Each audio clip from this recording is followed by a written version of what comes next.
คนต่างแขวงมาเฮ็ดเวียกอยู่ในเวียง1 เดือนต้องจ่ายยังแดมาฮอบนี้ค่อยรู้สึกเลยว่าค่าของชีพอยู่นครหลวงมันสูงขึ้นหลายแหงค่อยมาอยู่เวียงจันทน์1 เดือนเพื่อมาเวียกเนาะเป็นฟรีแลนซ์ที่มาเช่าอพาร์ตเมนต์น้อยๆอยู่ลองรวบรวมค่าใช้จ่ายคร่าวๆในเดือนนี้ไว้แบบบ่ปิดบังก็มีค่าปีหยนต์ไปกับประมาณ4 ล้านกีบค่าห้องพักบวกค่าน้ำค่าไฟเนาะ$220ก็ประมาณ4 ล้าน4ค่าอาหารก็มื้อละประมาณ200,000ส่วนหลายค่อยจะสั่งผ่านแอป Food Panda แล้วก็อีเกตที่จริงอยู่ในอพาร์ตเมนต์มันก็มีครัวกลางก็คือกันเนาะแต่ค่อยก็ดนๆเฮ็ดเทื่อนึงแล้วก็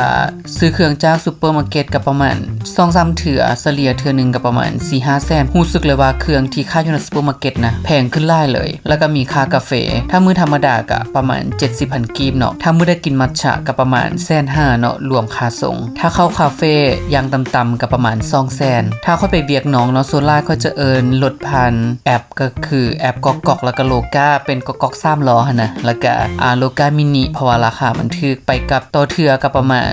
100,000ค่อยก็จะออกไปเวียกทางนอกก็อาทิตย์นึงประมาณ2 เทื่อนี่แหละแล้วก็มีค่าน้ำดื่มนี่เฉลี่ยก็ประมาณมื้อละ 10,000 กีบกินมื้อละตุกครึ่งแล้วก็มีค่าซักเครื่องเดือนนึงนะค่อยซักเครื่องอยู่2 เทื่อก็คือเทื่อที่1ให้มันไปซักอยู่บ้านลุงบ่ได้เสียเงินแล้วก็เทื่อที่2ไปซักอยู่ร้านซักแห้งแล้วก็อบหอม 75,000 กีบแล้วก็มีซื้อของกินขนมเล็กๆน้อยๆก็ประมาณเทื่อ2 เทื่อแหละเพราะว่าก็บ่ค่อยมักกินขนมปานใดแล้วก็มีค่าออกไปดื่มกับหมู่เนาะแบบไปลิ้นตอนกลางคืนหั่นนะก็หมดเทื่อละประมาณ 4-5 แสนเดือนนึงก็ไปบ่เกิน3 เทื่อดอกประมาณเทื่อ2 เทื่อรวมแล้วเดือนนี้ก็หมดไปหลายล้านเติบเนาะก็รู้สึกเลยว่าเครื่องแพงขึ้นหลายเลยอยู่ในเวียงทั้งอาหารน้ำกาแฟคือไปนั่งคาเฟ่นี่ก็รู้เลยว่าราคาค่อนข้างสูงขึ้นค่อยบ่ได้มาจมเด้อเพียงแต่ยังมาเล่าสู่กันฟังซื่อๆว่าการใช้ชีวิตในเมืองอยู่ในนครหลวง1 เดือนของคนต่างแขวงนี้มันมีค่าใช้จ่ายหลายเลยและนี่ก็คือส่วนหนึ่งที่ค่อยตัดสินใจมาอยู่กับพ่อแม่เพราะว่าอยากประหยัดค่าใช้จ่าย